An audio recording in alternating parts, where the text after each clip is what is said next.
Okay, everybody. I'll do my spiel and then go into an update. Welcome to the playground, everybody. I'm Pixie Phoenix. I'm a full-time variety streamer here on Twitch. Tonight is my Monday night live action role-playing session of Vampire the Masquerade, Philly by Night. I'm joined tonight by Zack, who plays Victor, and Nox, our storyteller. Um, unfortunately, we lost Skot to a family situation. We wish him and his son the best. We won't go into details, but please, Well, everybody, kind of keep in the chat. it is kind of, if you can kind of see chat, we won't go into it, but just everybody, please send him good vibes. He's definitely going to need it. And we have not yet heard from Martha. So we thought, with everything that went down tonight, I had technical difficulties where Rousing the blood.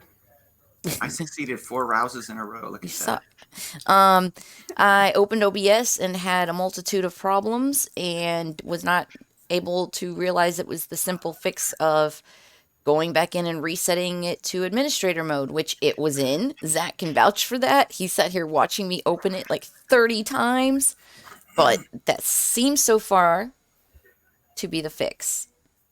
Um, So, in lieu of everything, we thought, why not just kind of have a bit of a little roundtable tonight? Just kind of a discussion about where we've come from, where we've been, where we want to go with the next year, hopefully. And just any questions you guys have for us. I know we're usually hard in the game, and so you guys are great listeners, but we want to hear from you tonight. Ask us questions. Um, we're also going to detail our next role-playing game or slash games that we may be debuting soon. So I'll get into it. How are you guys doing so far tonight? I mean, certainly worried about some of our friends, but yeah, it's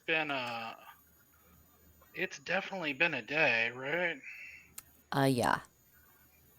But you know what? It's great. It's nice to have this opportunity to talk with you guys. It's nice to be able um, to have maybe kind of a minute to breathe a little bit. We were in the middle of a kind of hot and heavy High session, octane, high so octane moment there. so it's definitely nice to be able to have a moment just to kind of hang with you guys for a second and talk a little bit about where we've been, where we're going, what the next steps are, and kind of getting a little bit into the background of some of your characters. Sorry if I'm kind of acting a little distracted right now. I'm trying to log into Twitch so that way I can actually participate tonight. For whatever reason, it would not let me log into my Twitch computer, unless I logged in on my phone. Yeah, it's a two-factor. It's dumb. They, after the last hack, they got real strict about stuff. So I guess maybe one of the questions that I have would be, when you first conceived of this idea and approached us all, what were some of your expectations? For me, you mean, or Yeah, for for? you as a storyteller and starting this new project with new people. So here was kind of the funny part about that is, um, this kind of goes back a little bit. Previously, I had had a friend of mine. He's um, he's no longer with us, but he was actually who got me back into tabletop gaming. And when I got into tabletop gaming, um, we there were a lot of things about the way that he did it that I really liked, but there were a lot of things about the way that he did it that I didn't like at all. Um, and on top of that, when he got me into it, it was D&D. It wasn't Vampire the Masquerade. It was actually Dungeons and Dragons. Uh, So it was one of those things where um, I had never DM'd seriously. Like, I'd done like a couple, like, kind of kid campaigns. When you're a kid and you don't know all the rules and blah blah mm-hmm. blah. Had done that a little bit when I was a lot younger, but this is my first as an adult. Sitting down with the book, going through all the rules, and and then deciding half of them are bullshit and tossing them the fuck out. Right. But so then I did campaign of Shadowrun. That's was the thing I did before. Learned some lessons from that. But when I came to this,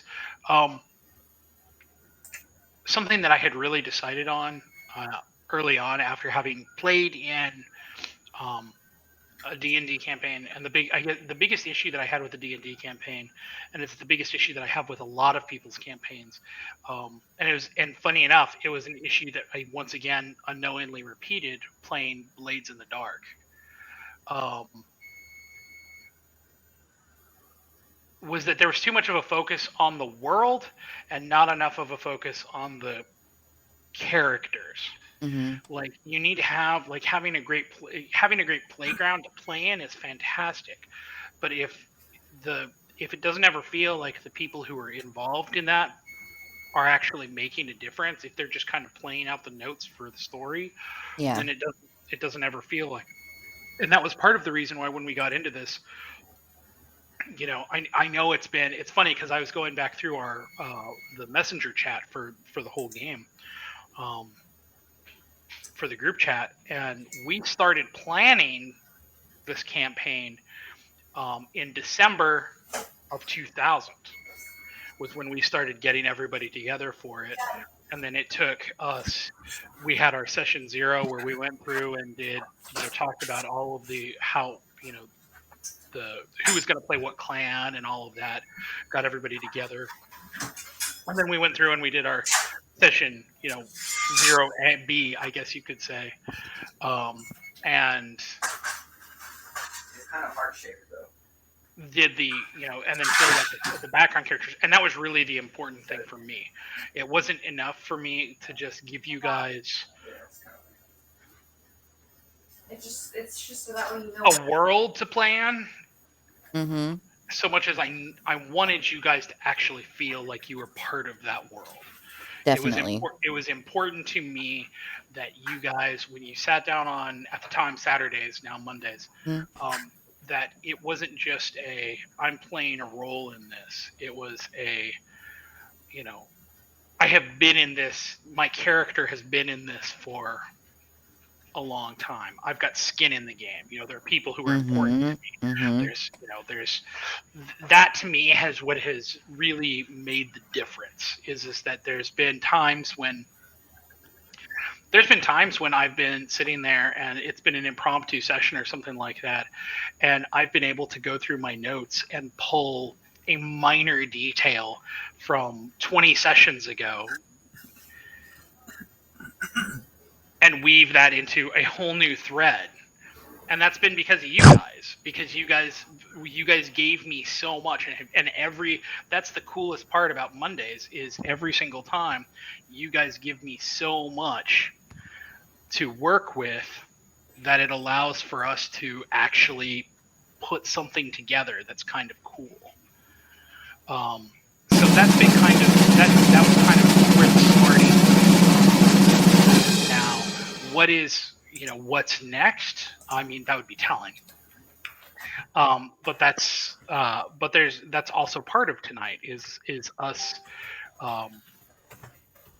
talking about our characters, talking about where to go from here and what's the next step, as it were. Mm-hmm. Although now that our Michael is here, theoretically we could continue off with the where that last night ended. If you guys would be interested in switching gears for that, but that is totally up to you. I'm going to come in with just apologies for forgetting about daylight savings time and having my body go mutiny on my ass. So I'm here as well as I can be. But yes, so struggle bus. I have no idea what was going on. We can update I made it, guys, and I'm so sorry for being late. No, totally fine. Totally, we had technical problems, and then we had a Skot had a family emergency. Yeah, Skot had a family emergency, as you can see in the chat. I didn't see If you scroll up past the rouse checks I put in there, you'll see a bit of personal information. Thank you for letting me know. I hope I hope everything ends up all right. Yeah, we all do. That's some really troubled. Yeah. But for so young, that's too young to go through that. But with all that said, again, so here's the here's the point where we can kind of deviate the conversation a little bit. Do we want to continue with kind of a discussion of the backgrounds on things like that, or do we actually want to do a real session tonight? I can put up a poll, and we can let our chatters decide. I like this idea. By the way, Zach, it's very weird to see you without the beard. I've been asking for a shave for 3 weeks, and it finally happened. So you're like, oh my god, I can touch my skin, I can feel my fingers. Oh my god! You have to wait for the wife to do it because she does. I'll take my headphones off real quick. She does the whole thing. So. The whole razor and the back. Ooh. I gave him kind of a samurai top knot thing going on. Very cool. She's on the second date. So. Oh, very cool. I actually gave my dad a haircut recently too. So because it shaves all the way up like that, I usually have to wait for her to have a time because I can't do it. It was I don't know if I'm going to end up bleaching my hair or shaving it off, or I don't know. I'm getting kind of antsy about it. I also really want it to be back to it's long fucking lion's mane. Sorry, flipping. Honey, no. We have kink bingo here. Why would we not say fuck? Sorry, I've been watching a lot of one topic at a time. They're family friendly, and I'm like, I'd like to start, doing the whole video chat thing with the nephew, or trying to figure out a way to make that work. So, all right. So we have a poll up for the next couple minutes, you guys. If you look at the top of the chat, if you're not familiar with polls, go up there and click, and you can enter what you would like for us to do tonight.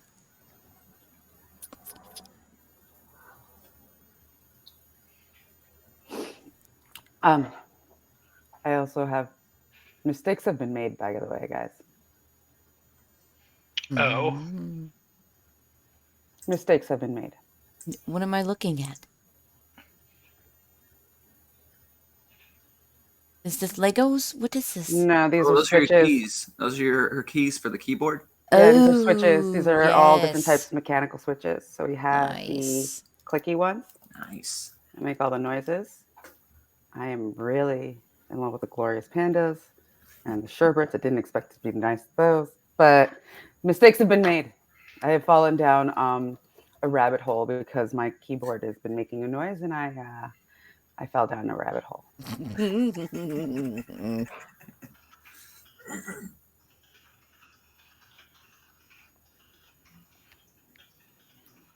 First spot. Oh man. I kind of want, I would love to continue the evening with Skot.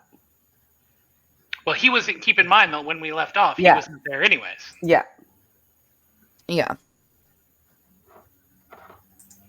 So far, it's 50-50, guys. Who's going to be the tiebreaker? Make sure you get up there and vote in the poll, please. Lurkers, chime in. Make your voices heard. For Christ's sake. Took us 100 years to get the vote. Don't waste it now.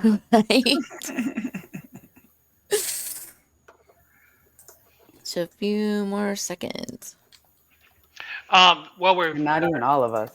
Well, we've got a couple seconds to talk about this. So I know that we were speaking of polls.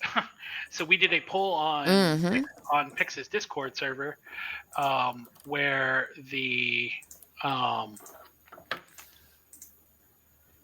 where we decided on what game we're going to be replacing our Thursday nights with.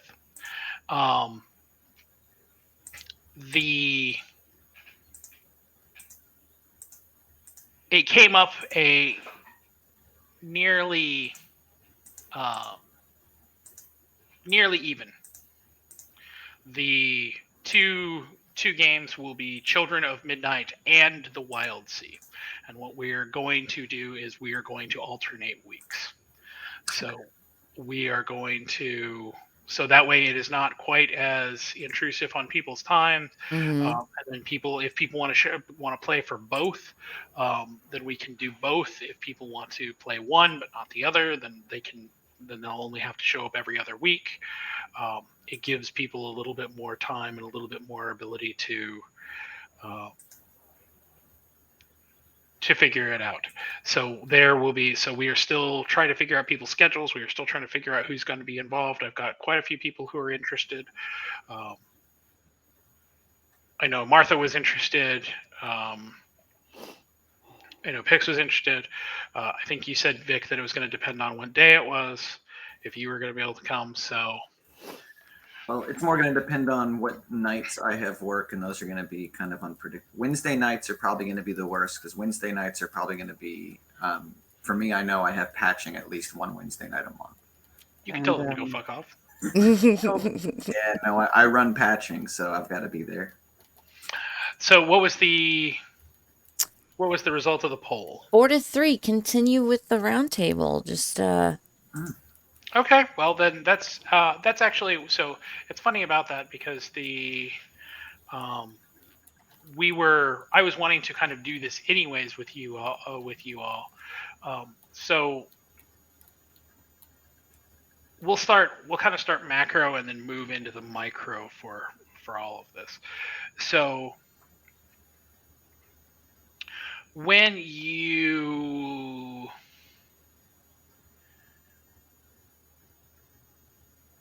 as a coterie, how do you think things are going? How do you feel like? Do you feel like you're progressing? Do you feel like you are stagnating? Do you feel like you're stuck? Do you feel like you're going in reverse? How do you feel like you're accomplishing your goals as a group, or how do you think things are going? And I'll leave that up to all of you. I mean, as a leader, Michael is feeling like he's letting his people down. That he has not been like, as Michael has gotten the hits and misplayed this most recent hand and finding themselves in the situation again at his vanity or like fragile ego, he is not very happy at his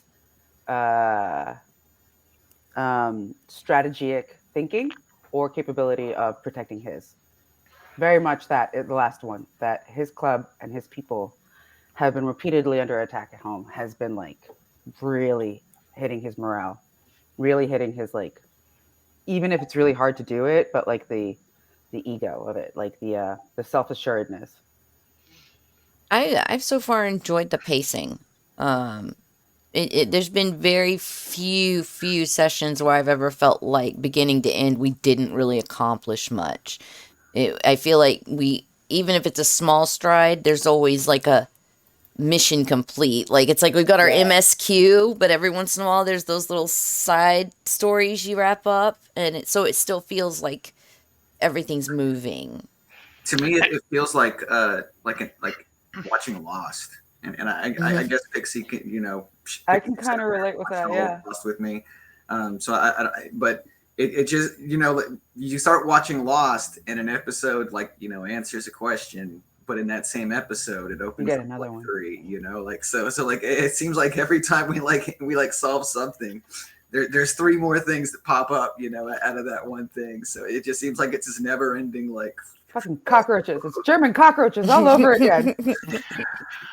And that's funny enough that you should mention that about the kind of side quest things, because as soon as I can finally get moved in, and although I'm sure you can see that I'm in a much different room than I normally am. I was going to comment on your interesting textured background. Yeah, well, next week will be even more interestingly textured because I will actually be moving into the basement, and I have been given carte blanche by my wife to decorate it exactly how I want. You lucky. He's gonna have a man cave. Oh, I can't wait to see this. Oh my god! Have you guys? But just offshoot. Do you guys watch Solar Opposites? Mm-mm. Do yourself a favor. It's from the guys that do Rick and Morty. I know actually exactly which enjoy one you're it. talking about. Yeah, there's an episode where their neighbor has a man cave, but they mispronounce it and call it the man cave. And the whole episode drives me nuts that they you know it's part of That the they're story, just but doing man that to push cave. your button, like Ah! whoever's gonna like. Yes, so I'm imagining a nice little I'm expecting to see some good lighting. Not for a while. Eventually, For me, the eventually. only show that's like really like next on my list right now is Below Decks, the animated Star Trek series that I have heard great things about. Yes. Very like Yes. very much like First Generation and or like yeah, the new It's Frontier. excellent. Yeah, like that show Fox. So I can't wait to see it. I'm so happy.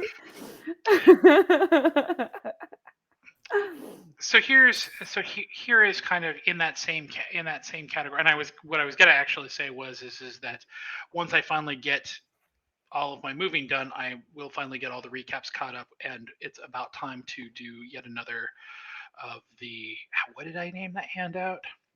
Threads, questions, and quests. That will be updated yet again for up to session Nice. 50. So there will be tons of things that you are going to end up going back and being like, I mean, I kind of started like going over it. I started studying. I was so disappointed with like my decision making last week. I was like, I started studying the whole like game and like being like, how did we get here? How did I like, well, I mean, and so many side quests, guys. I mean, I'll admit, Alice has definitely been feeling like Michael is spreading himself way too thin. Well, and that was actually going to be on one of my next questions was, how do you think your characters individually feel about the coterie, like as in the membership and the other people that are in it? Like, how do you think that they are feeling about the other people who are around them? And that would, in this case, obviously include, all of the extraneous members of the coterie, including the ghouls and Ruby and whatnot. I'll say for myself, to me, the group feels disconnected to a degree. We don't really feel like a cohesive. I feel like we're kind of an orphanage. And each of the cliques kind of has a thing that they, we got the Tremere, okay, that's cool, and then, all these other things. But as far as this is our coterie, this is our group, this is the enlistment process. Because there's still a lot of these people that each and every one of us don't necessarily fully trust. I mean, look at Scott's feeling towards the Tremere. Or Idaho's feeling. Yeah. On that note, actually, and actually that was, I was thinking about that earlier, and I wanted to ask you, Knox, was what is the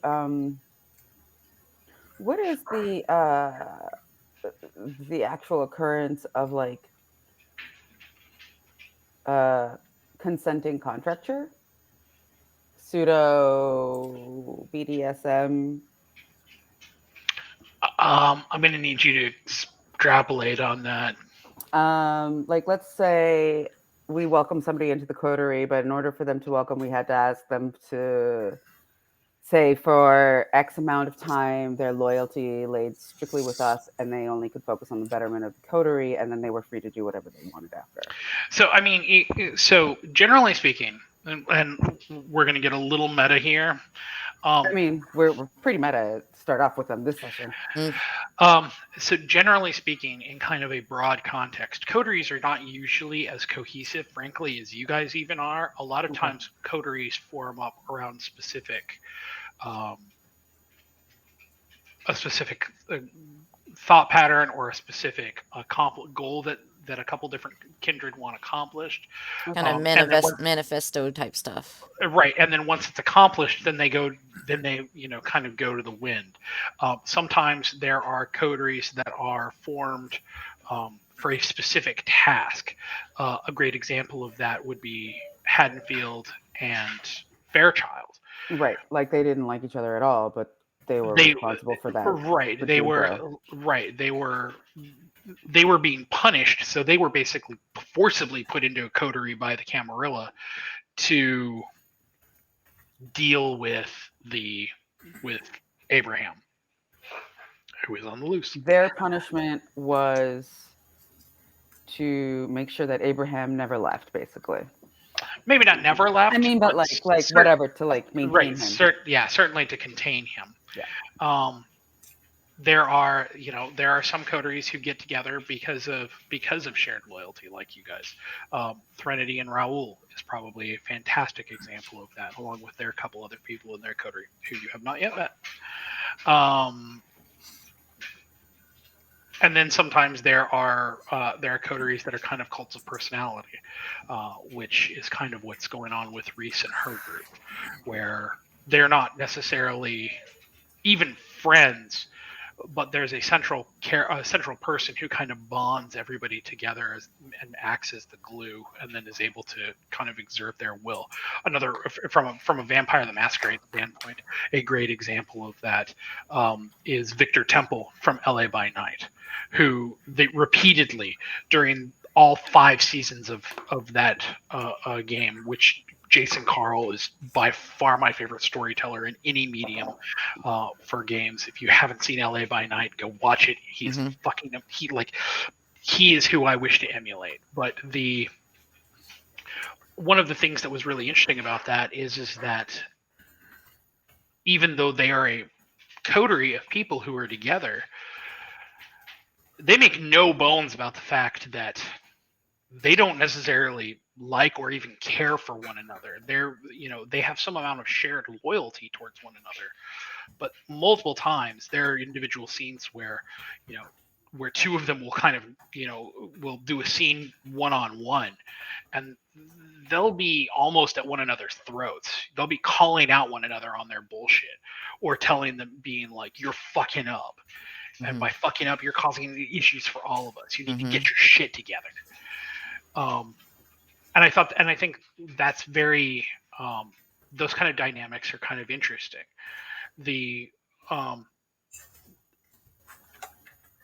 So that's kind of a general meta discussion about how coteries tend to work in Vampire the Masquerade. Sometimes they're singular purpose coteries, sometimes they're much larger. In terms of like what you're talking about, like where you're asking for some amount of focus on a task or target, it really depends on to what extent that you are attempting to enforce that. If you're attempting to enforce that just by being kind of like, if we, you have to focus on what we're focusing on for X amount of time, however what that is, or X amount of whatever, and then after a certain amount of time or actions or whatever, then great, then you're a part of us. Otherwise, no, you're not. Kind of like a gang initiation or something like that, or the way the mafia works. That's probably a thing. On the other hand, if what you're kind of getting at is more akin to being like, yeah, we'll let you in, but we're going to need to blood bond you for X amount of time. You're not going to find any kindred who are going to be willing to submit to that. Oh, no, not blood bond. Like, definitely not blood bond. More like the mafia. Like you've got to focus on the coteries goals for X amount of years. And then once you get there, not only are you part of us, but we are going to enrich your existence. We are going to elevate your desires and try and get you the best version of you that you want to be. I mean, that's all in execution and how you want to do that. Some people might be open to that. It's going to really come down to what are people attempting to get out of your association with you. I was just kind of sorry. I watched something else, and it was interesting, to see a temporary. So this is totally stolen off of a South Korean. Apparently it's the best BDSM movie ever to come. It's called Love and Leashes, and it's South Korean. It's amazing, but they have a contract that lasts for 3 months, and then they reassess at the end of actually happens in the community. So I feel like something like that might be worth it. So like it's not only like you're fighting with us for this amount of time, but you get to actually like be part of our coterie and see how we run things and see if you actually want to be here. Yeah. And like see if you actually like how we stick up for you and how we like Kind of a watch out for you and stuff like probationary that. period. Yeah. I mean, and again, that would be up to you to implement, even within, within the game and within the, however you wanted to do that. So, I mean, could something like that happen? Sure, possibly. Yeah.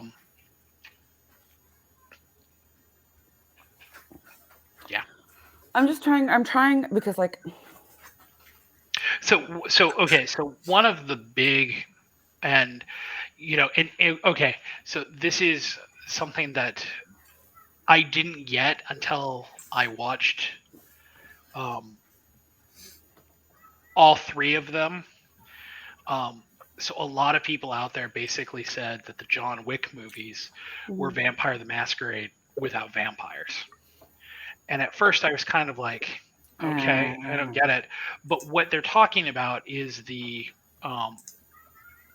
constant exchange of the coins, basically treating the coins as boons, the blood bond from the second that played into the second movies as being kind of life boons that need to be fulfilled, and then the third movie of what happens when those kind of bonds, what happens when they're broken, when people go against the system and things like that. And in that case, that is really a bigger deal. Is the boon is what in the system is called prestidigitation. One of the things that really bonds and enforces kindred society, maybe more than anything else, is people owing people and lording those favors over one another. The ability to be like, you remember when I did that thing for you? And then they're like, oh fuck, and you'd be like, I'm not calling that marker in, but if I wanted to, I could. That kind of thing is important because that gains you the ability to call upon allies in certain circumstances, but it also gains you some amount of shielding. Like if things are going badly, then you can, particularly if you're in a situation with kindred that may want to do something awful to you, you can start to make a political game out of it and start pulling in favors from people being like, you need to back me on this. You need to back Right. So this is very much a game of leverage. Yes, it is very much a game of, who is willing to, who has done more, who has played more. And again, that's part of the reason why those who are so old often are reviled even by the younger generations, because they have so much more time in the game. Mm-hmm. Right. That it feels suffocating. Like when, before the 5th edition happened, for 9/11 and the Beckoning and all of that, there were kindred, there were elders out there who were 400, 500, 600, 700 years old, who'd been manipulating things from behind the scene. And sure, were they monstrous? Yeah, but when you've had 700 years of time to get to know everybody, to play the things out, to manipulate things, it's no wonder that people who have only been here for 2 decades, look at the power structure and go, well, I'm fucked. That breeds resentment. Got it. Which is funny that we're talking about time, because I specifically had a question for Vic that I wanted to ask him about his background. Not that that's going to come up anytime soon. Oh, no, not at all. Asking for no reason. Asking for curiosity's sake, just for funsies. So, going by your background, Vic, in '98 was when you met your wife, who already had a kid. You were only with her for a couple of years. So when you met her and she already had a kid, how old was that kid? Probably like 7, 8. Ooh, baby daddy drama. I thought we put him in the 7, 8. Right no, she already had the kid before we met. Yeah, met. So this was she had before we got together. So she was 7, 8. in 98, then she'd be in her mid-20s, early 30s now. Just a thing. Thanks for letting me know.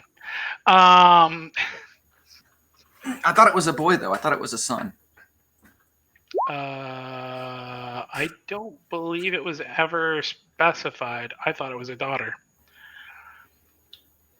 It can be either one. I mean, it could have started off as a son. That's true. Yeah, it's true.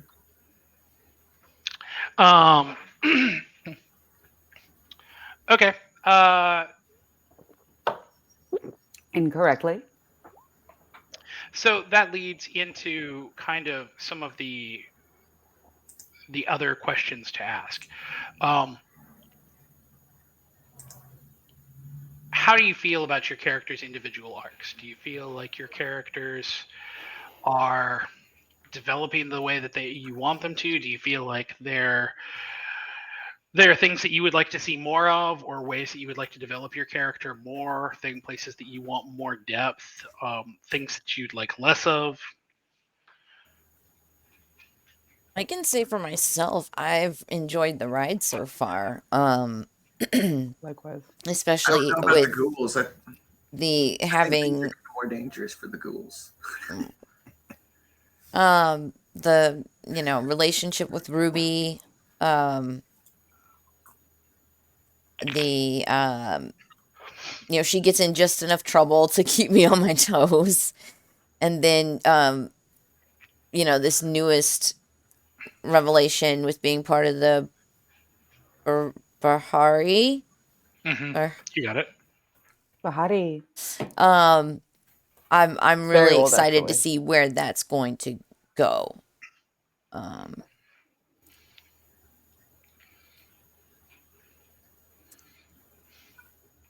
there's definitely a certain amount of, particularly with regards to that, a certain amount of interesting duality there, with you becoming more interested in kind of the original mother of vampires, and at the same time she's being actively courted by the Cinder Institute and the other Thin Bloods. And it seems like their overarching, at least from what you guys have seen, their overarching interest is upsetting that balance and trying to grasp some amount of power back from the old vampires. There's a certain amount of interesting duality in that relationship right now for me that I'm interested to see how it plays out. What were you saying, Vic? I was just saying, I think our ghouls are. I don't know that they're as confident as they were, when the game began, because now they're getting targeted. They're. I mean, to be fair, like the fact that we've had a couple murders. Yeah, things have become less safe at home, and usually the ghouls aren't the ones that make it out okay. Well, so far, honestly, the ghouls have done. It's funny you should mention that, because the ghouls have actually made it out more or less unscathed. Right. All of the ghouls who were there originally are still there. The only thing the only one who hasn't made it out has been Kai. Yeah, and really, well, Marla didn't fare too well either. Marla didn't fare too well either, and honestly, it's just been the general lackadaisical aspect of outsiders coming into our sanctum, basically, to fuck it up and come and go as they wish. Well, and that's one of those things where I would point out that the sorry about that, dogs were like headbutting the door.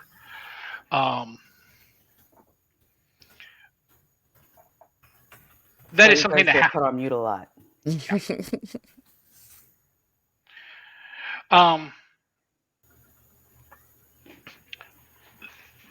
So one of the things that has been kind of interesting for me as a storyteller has been the fact that you guys have been so quick to kind of absorb other people into the group, kind of have been interested in bringing people in and giving them some amount of sanctuary. And now you've got between Ruby and Harvey. You have 2 Thin Bloods. How many ghouls now with Robin? Although I guess when I was saying that the ghouls tended to have made it out better than anybody else, I guess we can't really include Robin in that circus. Not at the moment. Right now. Not at the moment. Which I was thinking. Never mind. We'll get to that.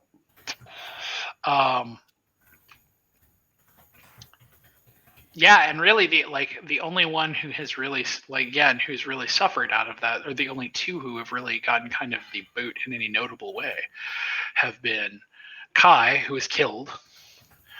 I mean, that's a hell of a boot. Well, and I was going to say Anabrasi, who was thrown out pretty unceremoniously for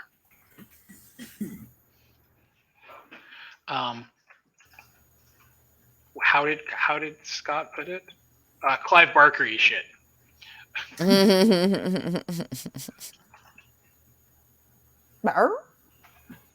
Yeah. What? What am I missing? What happened? He was the one who had the 2 separate Kine, who he was literally sucking their blood out of them from across the room. The Tremere, the very first Tremere, who... How is this Clive Barker? Never mind. Okay. I guess maybe it sounded worse at the time. I just don't remember. I'm for some reason, like, there's just so much. Sorry, guys. Yeah, well, I mean, this would have been session 50, so it has indeed been a lot. Along maybe with, we like, can a make lot this on the outside of the game too.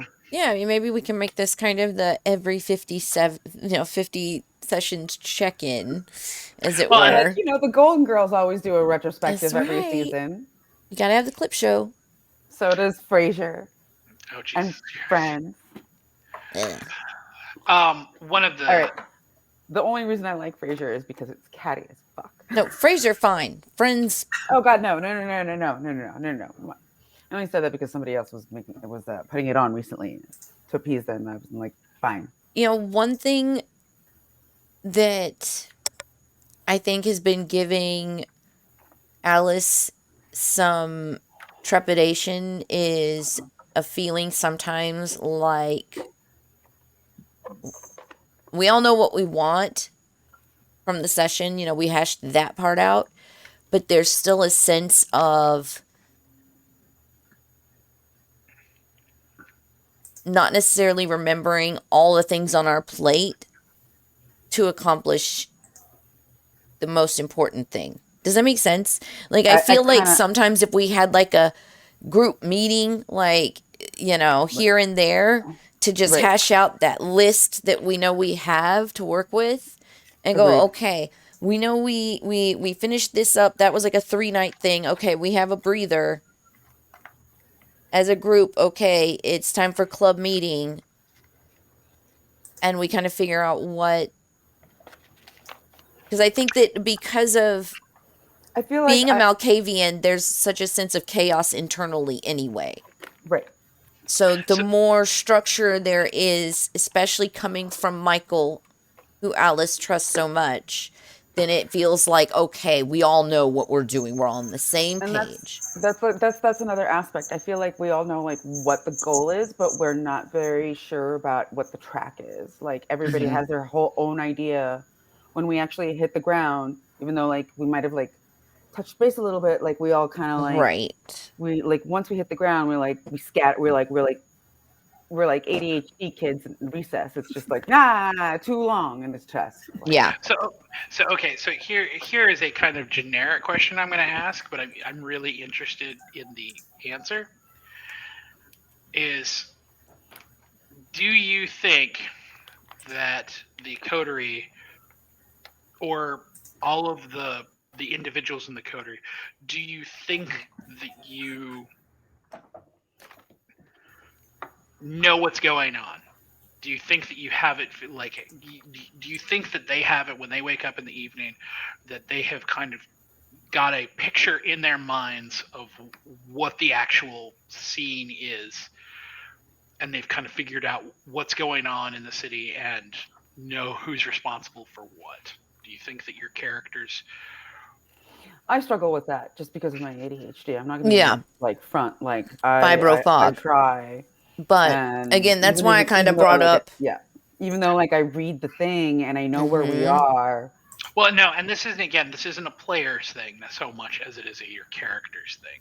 Oh. Do you think that your characters have it figured out and have a picture in their mind of what's actually going on, or do you think that your characters are basically like, there's still things that I don't understand? I have a theory overall. You guys can totally disagree. Yeah, I think I've think been that turned on one each too. character starts to focus on kind of the goal they think is best for them to accomplish. Like this thing I can attach to because my character focuses on that and might have a plan about that thing. Right. But then we come together and it's, well, Michael had this thing in mind because that was more pertinent or easier to remember even. So we're all coming at it going, okay, even if we all can agree in one night on the one thing, right, we're all coming at it from our own experiences with the characters. Agreed. And so sometimes it doesn't line up in a way that we're all like completely on the same page. Like you said, we know the goal, but we're all trying to get our paths to like our own execution. Yes. It's like formats trying to go through a maze to get the cheese.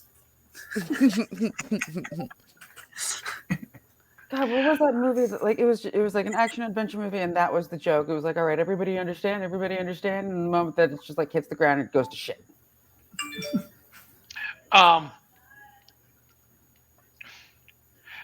So just general, it's like a Terry Pratchett book, maybe. So some general questions, some kind of overarching questions, I guess, about perception. How do you think? Like this, so there's been a lot of individual characters or groups or things like that have come up and gone, and I'm just kind of curious as to where those kind of sit in people's mind, like the farmers, right? Like, they've been on my mind since we left them. I always kind of wondered, yeah. Is there a do you guys do you think that the coterie is basically like kind of written them off, or is there still an interest in going back to them or even seeing what has happened since? Michael definitely has an interest in going back to them. I think Michael's also thought that since they have been powerful and established their own way so well, that they would be very good, at least advisory allies, if not active allies. And he's trying to have this branch because, again, with Thin Bloods and the way that like Michael's kind of going about this, like you know what, we're all fucking vamps, we're all anarchs. Mm-hmm. We're not the class conscious fucking Camarilla. At least that's like how Michael sees his like area. I think reaching out to them and like figuring out like a thing. Like, yeah, Michael's wanted to go back. Michael's wanted to reach out again. Michael's wanted to see if anybody read the ethical slut. Yeah, it's been on Alice's mind as well, in the sense of, and I'm not sure if she just didn't convey it properly or if it wasn't the popular idea, but this, idea of, this kind of allied and axis situation, and approach some of these groups that might still be pissy with us, but if they understand the common goal we're trying to get to against the cam, then it's the enemy of my enemy is my friend until this is over. And try to pull in some of these groups. That's why Alice was really hesitant, not hesitant as much, but didn't quite know how to word bringing in like the gangrel and werewolves, and going in and trying to make peace with them long enough for them both to, do you see like where Alice was going with all of that? I do. And again, I don't know if she just didn't pull off what she was trying to get out, but kind of this UN situation. We all got a border to get together. Right. I was actually thinking about going, funny enough, like a Zelensky route of like Now that all this thing went to shit, and we Mm-hmm. have the proof, and we have these things, and we have accomplishments, so to speak, Mm-hmm. to do a broadcast ourselves and be like, hey, we said this, and here's the fucking I'm the sausage we techie. promised. And then like go on and be like, and we've like found out that this, and we're calling for an ally between like anarchs, and we shouldn't be sacrificing, like, trying to go on the PR offensive almost. Yeah, So, definitely. so speaking of that, and it's funny that I think you mentioned, I can't remember how you phrased it just now, Pix. Um, Something that I have been found very very interesting is that there's almost a sense of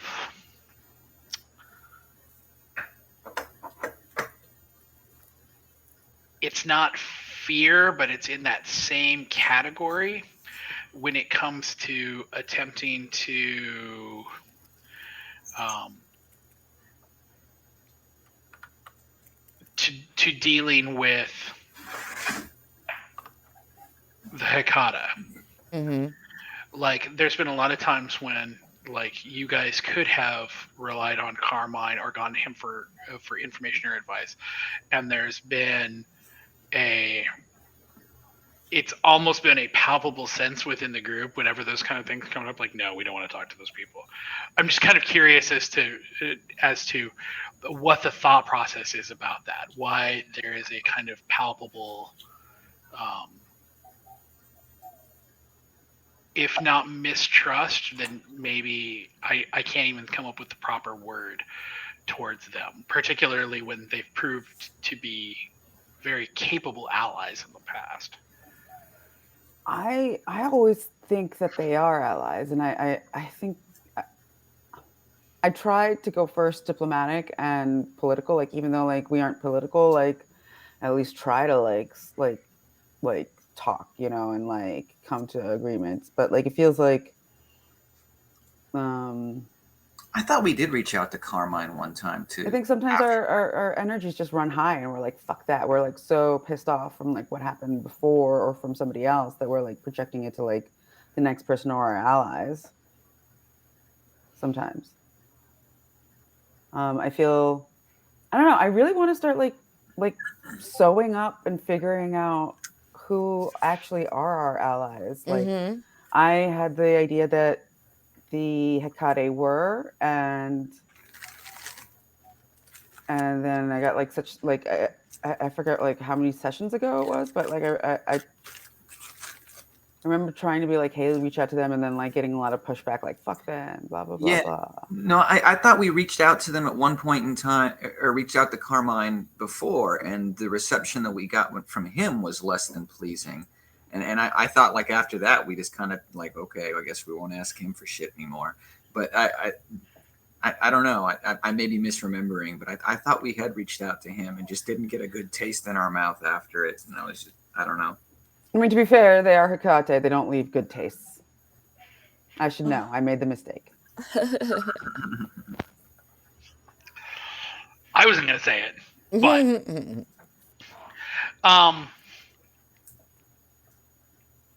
what about Sabine? How do you think that the group is looking at? Do you think that they trust her? Do you think that there is a what do you think that they think of her? So far, other than the way that she was eyeing Kai, the one time Kai went to Guild, I don't know. I haven't had too much of a reason to not trust her. She's been pretty helpful, even if she does ask for a favor in return. That's pretty. I mean, she's never been like completely rude or turned us down. Right. She's been very professional every single time. Every time we've called to get blood in an emergency, she's had blood sent our way. So it seems like at least hopefully she can be the bridge that we need between the Northeast Anarchs, because she's in their territory, or what they consider to be their territory. Right. Speaking of territories, It's one of those things that I have often found like interesting because we've got the map of Philadelphia proper, and obviously for anybody who's been in Philadelphia near New Jersey, obviously Camden just being across the river, and there's a lot more to it than what we're showing here. And I could probably put all of that on there, but you really don't want to see it. But what I was going to say is for the most part, there are huge swaths of Philadelphia that basically kind of get passed over. Right. Like there's been like you guys really haven't had anything to do up in the most in the most centrally northern part, which has basically been Sabbat territory forever. You guys really haven't. I mean, Center City. Obviously, you guys have had your conflict there, but in the areas north of Center City, right. But south of the North East Anarchs, you guys really haven't done anything there. I've always just been curious. Has that been? I feel like we've been on the defense so often that we haven't really had a chance to go on the offense or like to go and go and explore and try to make diplomatic relations. We're constantly catching up. Yeah, like we're always like blocking, like incoming, incoming. Like that's kind of how it's felt like. Fair enough. And like the moment like we like start like getting like into something, it's like oh no. It's Iron Dome defense. Yep. Very much it feels like that. It's like, oh no, we're under attack again. Let's see how we can get out of this one or make it through.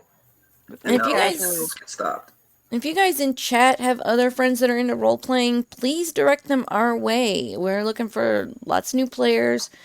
As Knox stated, we took the poll and there was interest in 2, Wild Sea and Children of Midnight. So we're actually going to split those up and it'll be bi-monthly. So every other Thursday will be one game and every other Thursday will be the other game. So we're looking new players. A few questions in the chat about the 2 new systems. So if people are interested. So then let's take a couple minutes here, and talk about what these 2 new systems are going to be, and what they are as concepts, and what they'll be, how they'll play. We'll start with the winner, which was Children of Midnight. So Children of Midnight is a witch punk, Forged in the Dark-esque system. It's based on the same system that's used for Blades in the Dark. The concept, as it is kind of it's an alternate history. Basically, at some point in the past, witches were real. They've always been real, but once they finally kind of came out of the closet and became an accepted part of normal society, it ended up going very much to the route of the last Harry Potter book, i.e., there were witches and warlocks who were basically attempting to take over the world. They were attacking people. They were going after sapes, as they're called, which are non-powered people. And as a result, so we're talking about like the OG series, right? Not like any of the other ones that have come out, because I have not been keeping out with Miss Turf. Okay. So what ended up happening is after the Second Wizarding War, which took place basically around the same time period as what would have been World War II in our time period. Yeah. Basically, everybody kind of had enough, and there were a collection of witches and warlocks who got together, calling themselves the Order, and it was determined that the only way for this to be for society to be able to exist was for all witches to be bound. So as a result, the witches, the Order. This feels a lot like Discovery of Witches. Started basically going around and binding these witches and keeping them from their powers. The benefit of that being is that they were then, with no magical ability, were able to partake in technology, able to use the internet, use things like that. Where wild witches, which is what the player characters are magically inclined. You have a coven, you have a familiar, you have access to magical ability, but you also have the problem that technology is complete anathema to you. It doesn't work. Very similarly, funny enough, to how the Lasombra are with technology in Vampire the Masquerade is how the witches are in Children of Midnight. So I was gonna say like Newt Scamander. Very much in that kind of similar kind of thing. The storyline or the plot there is that as a coven of wild witches, you are attempting to make your way through a world that is openly hostile towards you as still having your magical abilities, and attempting to upset the order of things. Because right now, the order, funny enough, has basically been turned into a fascist government. Like if you're bound, because of course, right? If you're bound and you are under control, then you aren't a problem. But as soon as you are, for those who aren't, they're very much the other. So that's kind of the general plot for that. For the Wild Sea, which I'm very excited about because I was actually a backer in it. My name's in the book. Humble brag. No need to be humble on that brag. Good job, man. Make more magic happen. Yes. The Wild Sea is about our world. Something happened that caused what they call the verdant. The entire globe has been covered now in an ocean of forest. It is giant trees that are hundreds of feet tall that make basically a giant rainforest canopy over the entire world. And the former remnants of humanity who have somehow managed to survive have gotten together with plant people. If you're a Final Fantasy fan, there are in fact cacti people. Seriously, like now you're giving me straight up Ursula K. Le Guin vibes. Like the word for world is forest. Like, come on, give me all the good stuff. Yes, I'm here for it. There's spiders have become humanoid now, so there are. And they called the arachnes. I don't actually know, but the way that the people traverse the Wild Sea is on basically giant ships that have chainsaws on the bottom. So as a result, you basically surf on giant ships on chainsaws. Very cool. And what really drew me to this is that in the Wild Sea, there are places where the old world has still poked through.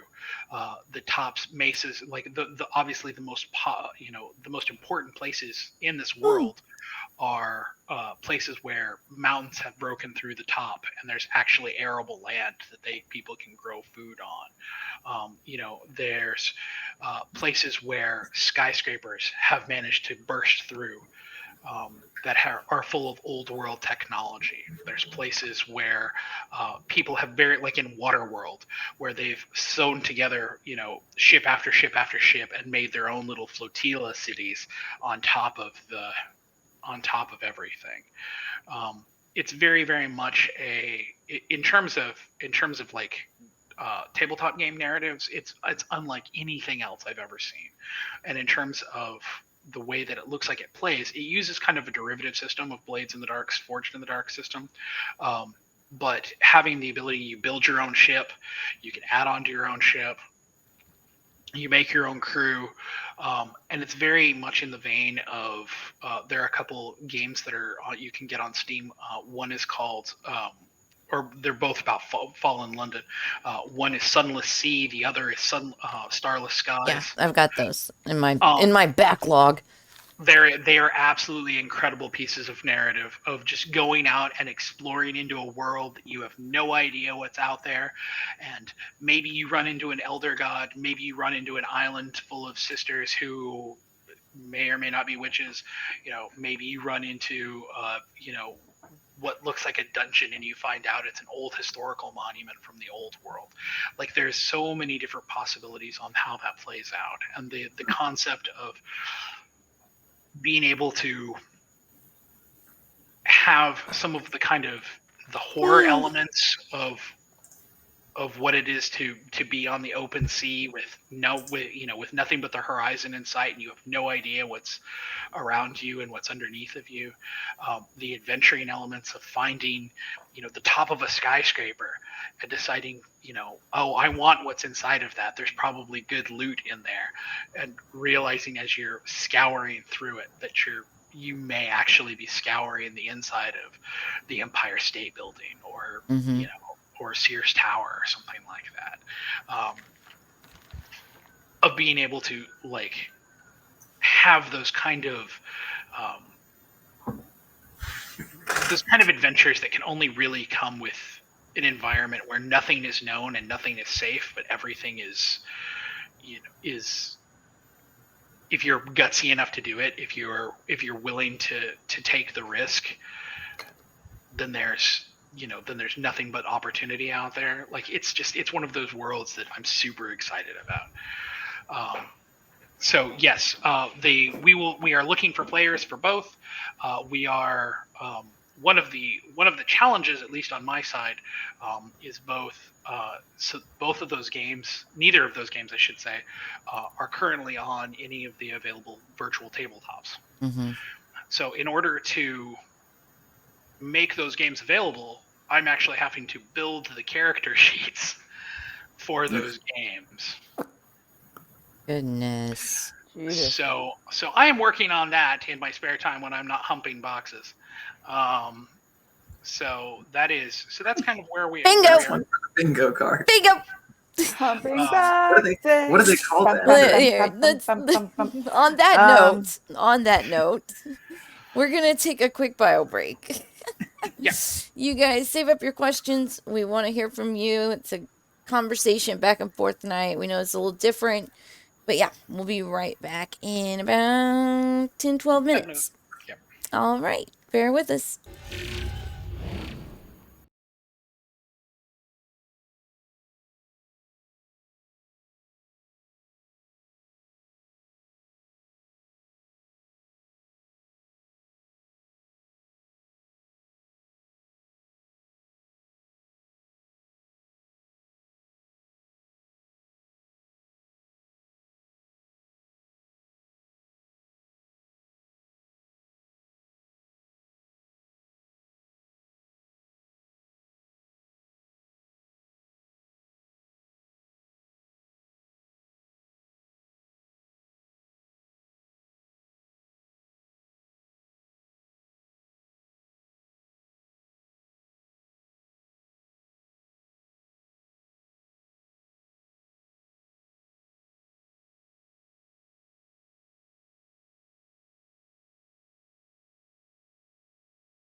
All right, we're back, everybody. Thanks for sticking with us. I'm Pixie Phoenix. Welcome to Playing Around.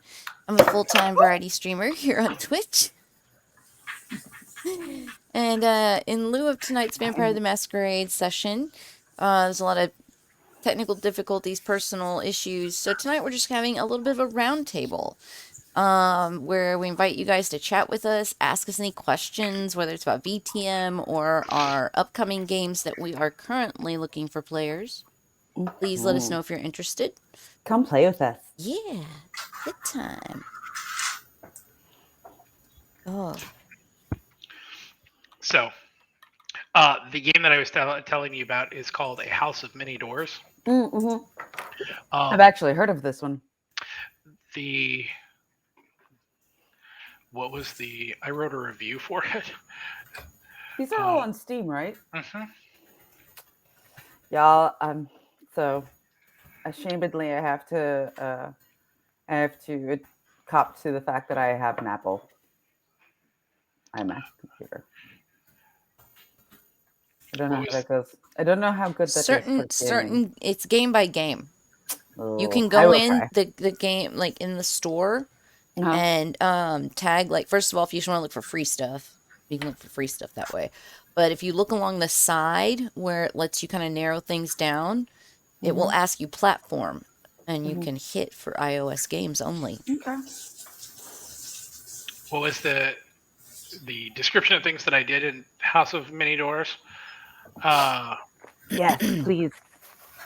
I failed a revolution, overthrow a completely different monarchy, explored multiple caverns, ate a god, went insane, fucked every single crew member that would let me of both sexes, fucked an whale, a whale, fucked an oil derrick, a murder of crows, figured out the secret of a war between gods, stole an engine. You got to fuck a murder of crows, you lucky little bitch. Stole an engine made of multiple gods, conducted a heist, started a museum, became a journalist, and made sure one of my crew members got back to Texas. It's Texas. Hey, that's where he was from. I love it. Go back home. So weird.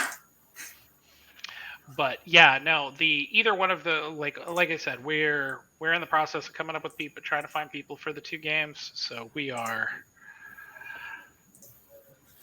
definitely working our way through trying to do that. I still need to make the character sheets on here. Once I make the character sheets, then at that point it's just figuring out schedules and getting everybody through the character creation process, which will not be, and Pix and I have talked about this, I think on stream and off stream. One of the issues with the way that things went for Blades in the Dark is that I didn't feel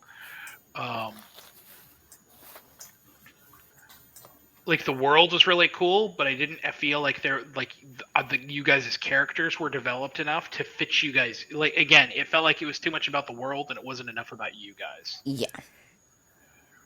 And that will be, that's something that we will be very, very different for both Children of Midnight and for the Wild Sea, because Children of Midnight, there's going to have to be a lot of things fleshed out in your background history. What your previous all on board for character-based stories, and then of course the Wild Sea. Is truly an adventure where you can, be who you want to be and forge a completely new life in a world that's not like anything else out there. So yeah, I am super excited for both of those games. And of course, we are still, Daryl, we're still going to be doing this on Monday nights, and we are still going to be doing, whenever they finally decide to send me my copy of my game, I will be doing at least a short chronicle, if not as long as I can make it, of Hunter the Reckoning, because the idea of that there are people in this world who are actively attempting to fight against, all of the supernatural creatures with basically just the technology that they can somehow cobble together and the rumors that they find. So the boys. Kind of. Yeah, it's basically the boys for Vampire the Masquerade. Nice. That's which. Now that I've said that, that's the campaign I want to run.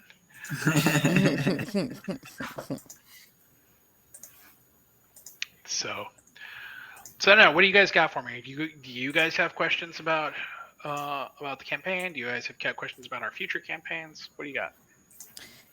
What would you say for these other systems that we're interested in running would be the adequate number of players for the game to kind of run as smooth as Vampire has?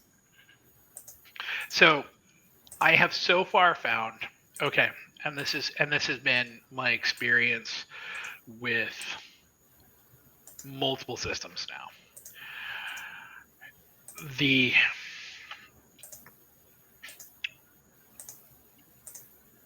Your magic number seems to always be 4. The too many people, and you end up having people who are kind of sidelined. Like there's always somebody who doesn't ever feel like they get to actually do anything. If you have less than 4, then you end up having a situation where people end up, so like for instance, when it was just you and Skot and Zack when we were playing Blades in the Dark was when you guys had the most trouble. Oh yeah. The one game where you guys had a full group of people was the game where you guys kind of had it the easiest. Yeah, for sure. We also started at 0 stress then too, so like that's fair. We had that that ability to say, oh yeah, we can stress ourselves out. That's fine. It's fine. The other thing that I would say about that is that particularly the more character based that the game is, the easier it is to have less people, because you can stop making it about bigger problems and start to make it kind of narrow the scope of the issues down. Mm-hmm. Like it's easy for us to get together and do solo sessions here in Vampire the Masquerade because it doesn't always have to be about the giant issues of the city. It's really easy to take these problems and narrow that from a macro focus to a micro focus and make them much, much more personal. In fact, there have been times when like different storylines have come up and different things have come up that I almost wish that I could have taken one of you guys out of the game and been like, okay, show up on Mondays, but I also need you to start showing up on Tuesdays for like a month because this is about you and you need to figure this out. Which I think to which I would say. To be fair, it sounds like a great little like superlative to all this fun times. Well, with Children of Midnight, I think that you could probably do a really interesting story about Children of Midnight. With one person, you could do a one-on-one entire campaign about a witch who is on the run, who is attempting to avoid the order, who, something has happened, she's figured something out, or they have figured something out, they know something, now they're on the run. There is an entire adventure that is just waiting to be told for one person there. But there's also an entire adventure there for, that tells the story about this coven who is making their way through this world and how they are, what they are doing. And that's the one thing that I definitely feel is probably going to be a thing for Children of Midnight.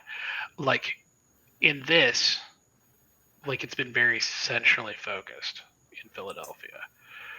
With Children of Midnight, I feel like it's going to be there's a higher chance that it's going to be a much more mobile game. Like the chances of something happening and then needing to be like, well, right, it's time to move the fuck along. We burn the bridges here and we go. Yeah. Whereas with the Wild Sea, I could see where doing a solo game would be possible, but it would really end up being the only way that I can say it would be like Japanese RPG style, where you're playing one character and then the computer is basically taking over the 5 other people who are on your crew. I don't think that it does not. I don't think it would work very well as a solo storytelling place, but I think that it would be. There's an amazing opportunity there for a full crew of people who are running a boat to do all sorts of different things. Stories about being an actual pirate and actually engaging in real piracy out there and what that looks like. Stories about exploring that horizon and finding different things about maybe being relic hunters and trying to dig into the old world of what's under the Verdant Sea. And of course, there's the entire overarching or underlying story of why what happened, what caused this massive change in the world, and what the results of that have been, both going forward and going back. Because obviously, if you covered planet Earth in a giant tangle of plants, Putin happened. You'd have metric shit tons of stuff happening from an ecological standpoint, let alone from anything else. So yeah. So what else have you guys got? Or are we getting close to calling it for the evening? Let me think, chat. What have you guys got on your mind? And even if it's not about gaming, but just us as players, like, I know that... Actually, I have a question for Knox. Sure. In an attempt to get more in tune with this world, outside of like reading like the book cover to cover again. Which world? Vampire: The Last Masquerade. Okay. Would you recommend any like superlative media or stories or things like that? Oh God, video games are actually really good. For games, Coteries of New York, I really liked. Well, just to like, because I feel like I'm very unacquainted with this world, and my character is very acquainted with this world considering their age, and I feel like I need to catch up to play the character better. Okay, so like do homework, So different media, going down different media. Okay. The Coteries of New York is excellent in terms of the explaining like the very ground rules of how of the world, but frankly, Shadows of New York is a significantly better story in terms of how the world works. And where can I find these? Both of those are on Steam. There's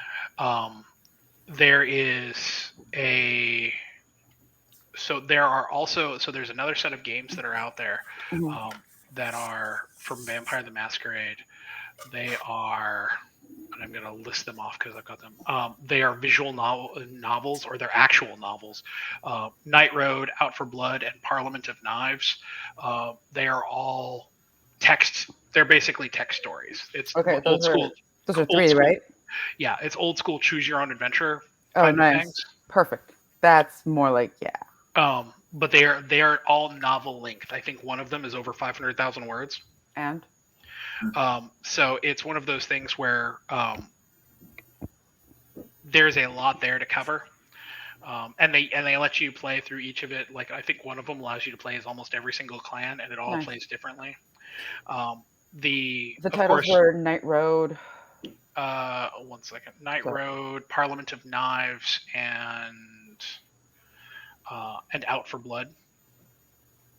Cool. Thanks.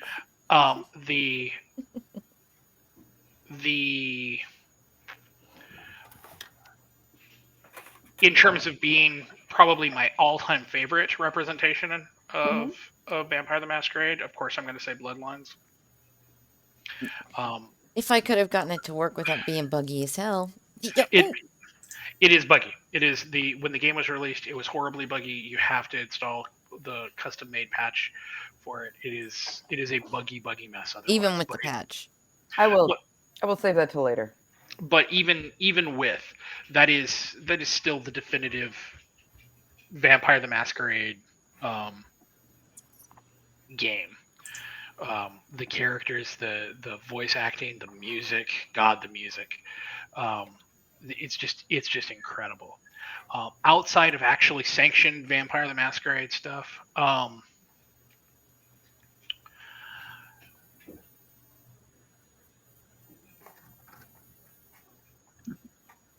It's love time. I'm hungry.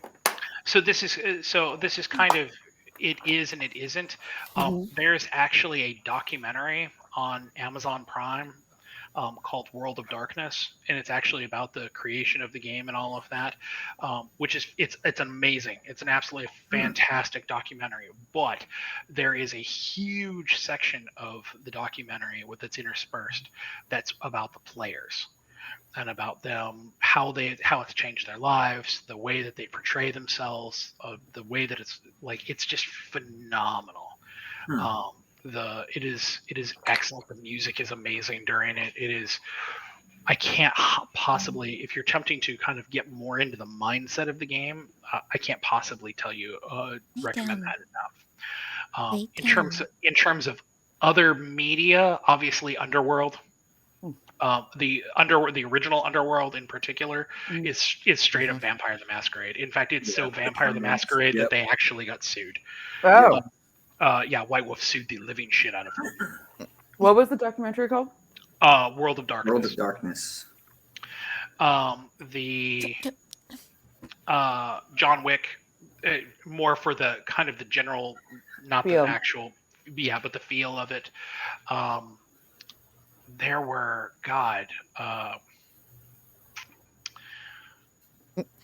there was something else I just watched that I remember being like, oh, this is just wholeheartedly ripping off fucking Vampire the Masquerade. I'm going to go back to my Amazon account and actually try to look at my history. Why won't you go lay in your bed? Because I'm hungry. Either. And you're not paying attention to me. I'm giving her all the loves. She just wants to crawl all over. Go on, get down. Go on. No. I demand to be here. Get down. Oh, okay. In terms of if we're talking about feel, Collateral with Jamie Foxx and Tom Cruise. The way that the world looks, the way that that Tom Cruise is as a predator. If you changed out all of his gunplay for having fangs, that is straight up a vampire movie. Got it. Night Teeth on Netflix. That was the one that I was thinking about.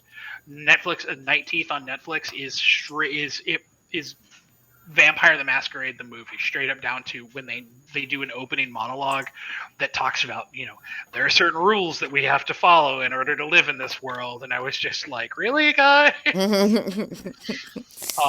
Little on the nose. And it's one of those things that when you watch it, particularly if you know anything about the vampire clans and everything like that, you're immediately like, you're a Toreador, you're a Gangrel, you're a Ventru, that's a hunter. It's one of those things where it is actually, it's kind of cheesy, but it's actually excellent for choosing that kind of stuff. Nice. I like what we do in the shadows, not so much as a reflection of the VTM world, but just how much that whole crew just seems like a whole bunch of Vicks. Just throw a whole bunch of Vicks in a room and watch them fuck up the Masquerade. Are we talking about the show or the movie or the short? The show. So one of the things that I have often seen, particularly on some of the Reddit channels, is they show a picture of Interview with the Vampire, and they're like, what I thought my Vampire the Masquerade Chronicle was gonna be like, and then underneath of that they show a picture of what we do in the shadows, and and what's his face yelling and they're like, what my Vampire the Masquerade Chronicle actually ended up being like. Oh, I had to explain to Zack last night that the Baron in what is it, first season or that's actually Doug Jones. Other very Vampire the Masquerade-esque things that I will. Ruh-roh. So there are a couple that are kind of well known and some that are not very well known in terms of vampire movies. Fright Night is kind of an excellent version of Classic. vampire, and Thank you. in the middle of everybody.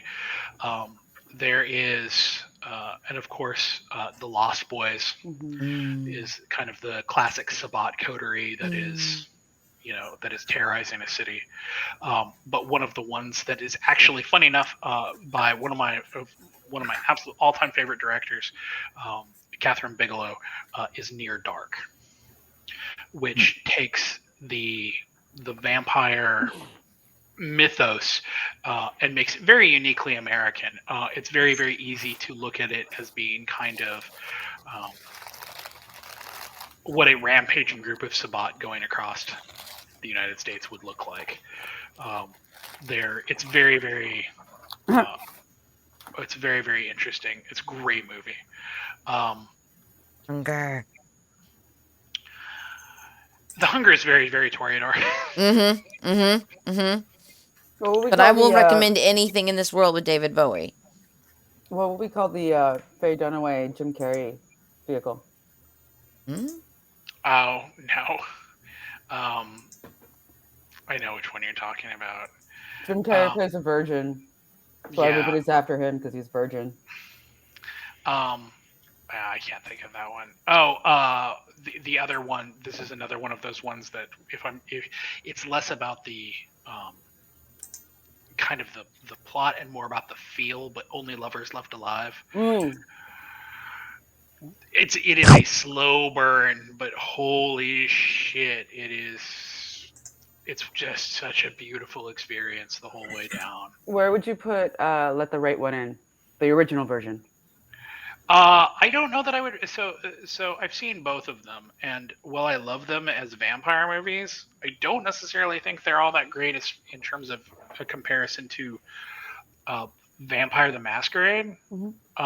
Just because it's just such a different feel to the world.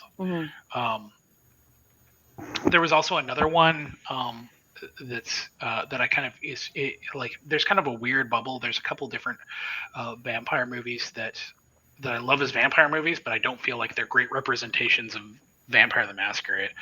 There was one that was an Iranian movie. I really want to say it's called She Walks Alone at Midnight, but I need to look real quick to see I've got it on my watch list. A Girl Walks Home Alone at Midnight. The Strain was pretty good. The Strain was okay. Also, not that I would relate to Vampire the Masquerade. Like, so many differences in that. But yeah, A Girl Walks Home Alone at Midnight is actually Iranian, and it is a really interesting take on the vampire myth.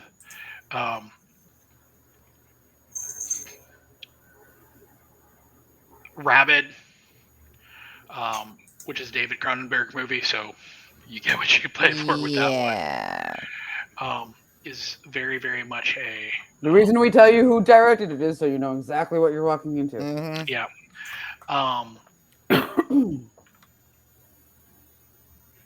Yeah, I mean, there's a lot of movies that are out there that...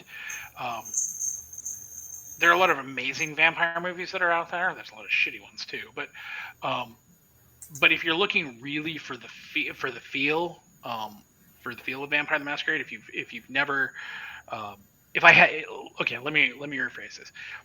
If I was going to tell somebody 3 vampire movies to watch, I would tell them Only Lovers Left Alive for the feel. I would tell them Night Teeth for how the game plays out, for what it feels like during a night, during a session. And I would say Underworld for the political machinations and the constant, yeah, you know what's going on, but there are people who are up the chain who are going to fuck with you, and those would be my 3.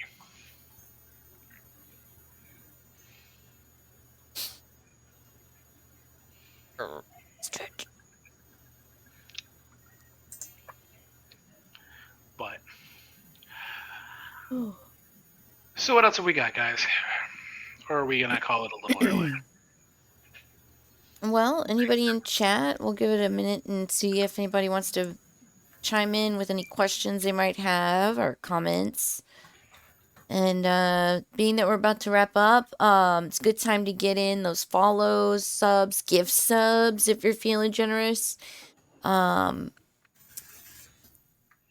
Oh crap! Really? Hey, Knox, how would you put Carmilla, like the first vampire novel, where it was like sapphic as heck? I mean, probably in the same category that I would put Bram Stoker's Dracula, in that, I mean, great to read for, to be able to say you've read it and to be knowledgeable on the topic, but I probably, in terms of like feel Story. or anything like that. Yeah. See, like, okay, so like, one of my favorites is actually Byzantium. If you haven't seen it, it's with Saoirse Roanoke and Gemma Arterton. It is spectacular, and Gemma Arterton basically plays a woman who stole vampirism from who was supposed to be anointed. And she has the organization hunting her and her daughter. The funny thing about that is almost note for note the same story as what happens with the Tremere. I think everybody would really like it. I think if you guys watch, it's one of my favorite, like, slow burn, quiet, like, how do you live in the world as a vampire that is modern? Mm-hmm. How do you move forward after being from another time, kind of thing? And it's like such a slow burn and like all like subtext, but it's like such good, also action and like thriller and drama. You're like, what the fuck? Yeah, like, no, he's not gonna get her too. No. That was one of the things with the Vampire Chronicles, that after the first film, I had really wanted to see them explore the relationship between Daniel and I think it was Armand. Yeah. And just how, like, Armand couldn't do the simplest things like use a fucking telephone. And Right. so that adjustment period, I really was hoping that, like, that would be where the films or maybe even a television show, because those storylines seem so much more interesting than here's Lestat getting into more bullshit. Okay, how does the Lestat get out of bullshit? Okay, but none of those amazing other relationships got explored. Fair, but to be fair, he's also like the center of most of Anne Rice's books. Well, that's what I'm saying. It's when you read the whole series, though, Lestat feels like the DBZ section of the story. Like, it's just, okay, get into trouble, fight, kill somebody, manipulate somebody, and do it all over again. Whereas there were these other really interesting relationships.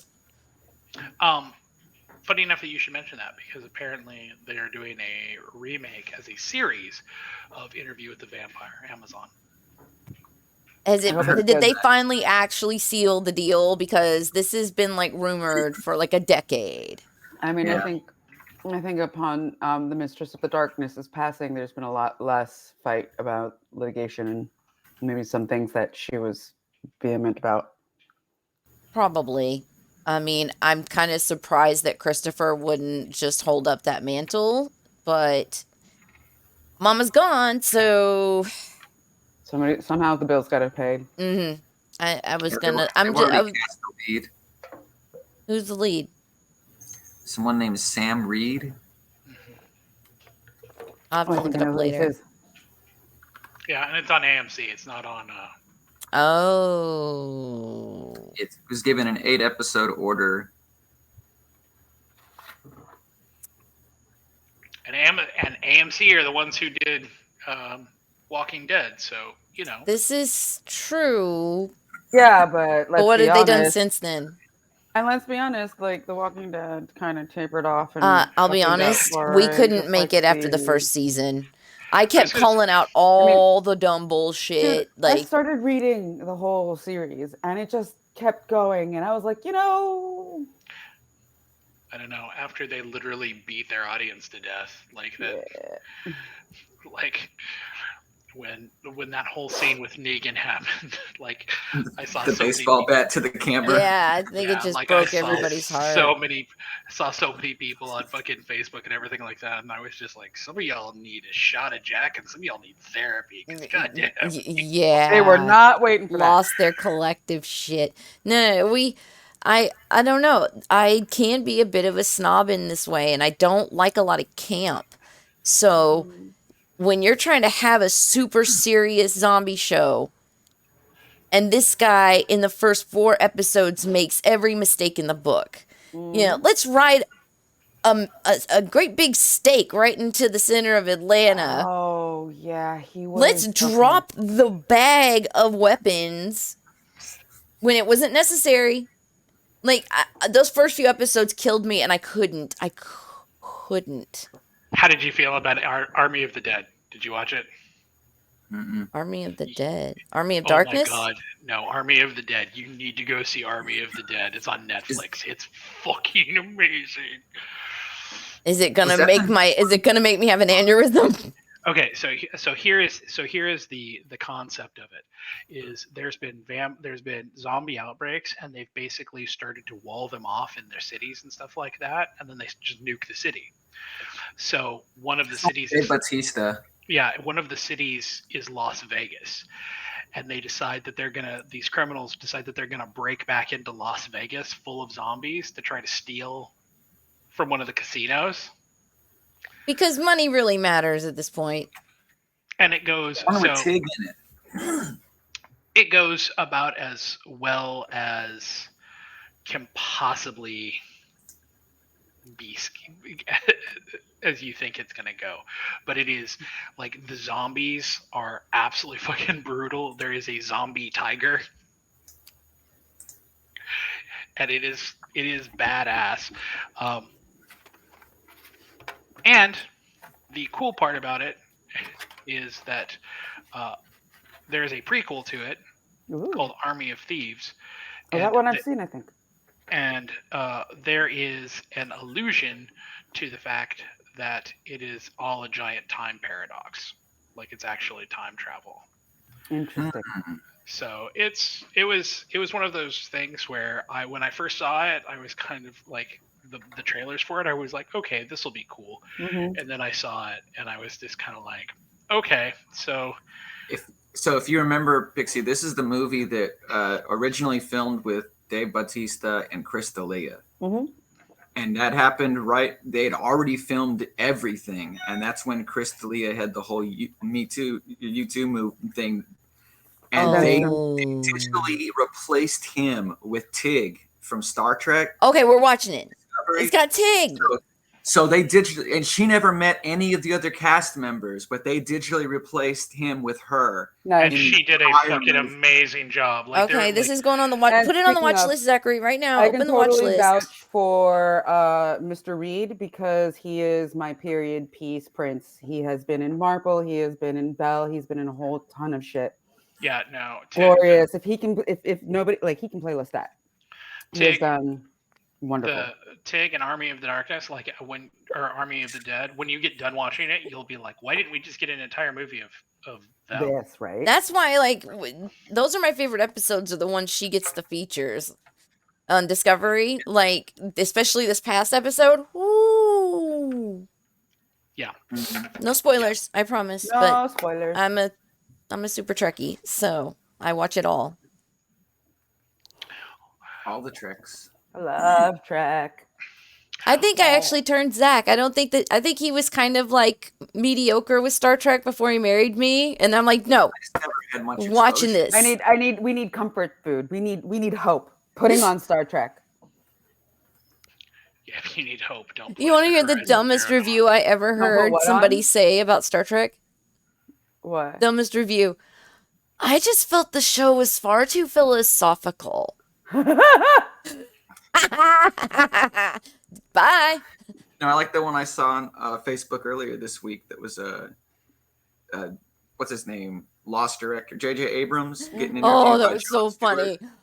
And he says, Well, growing up, I was never a big fan of Star Wars or Star Trek. He says, like, my friends tried to show me episodes, tried to get me into it, and I just couldn't get into the show.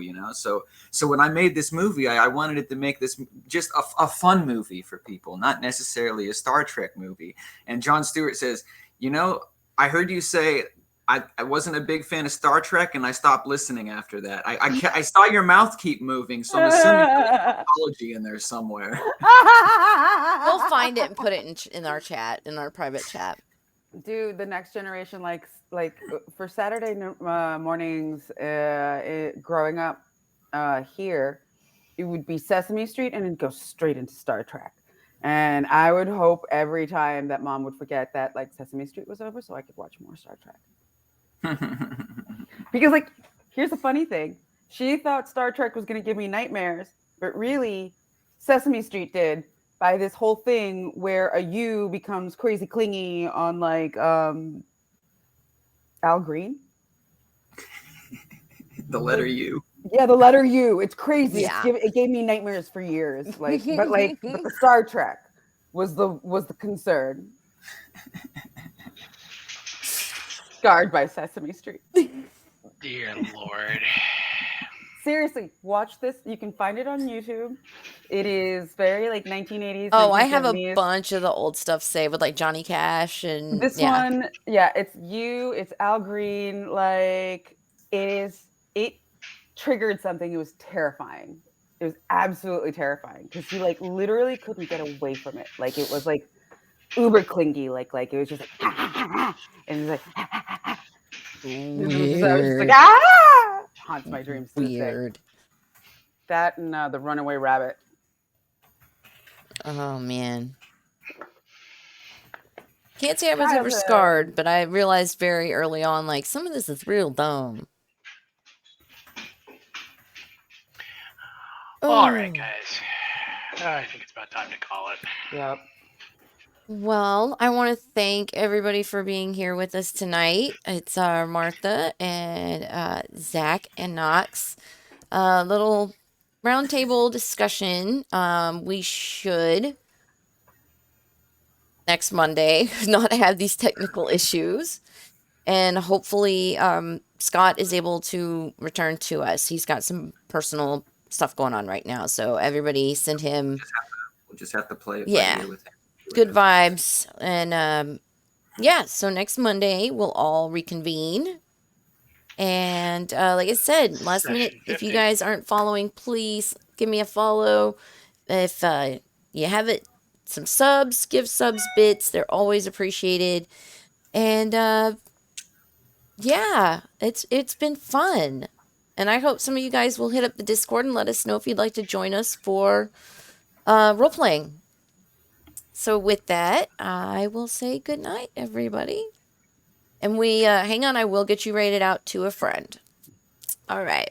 Bye. We'll probably be playing a real game tonight. Play your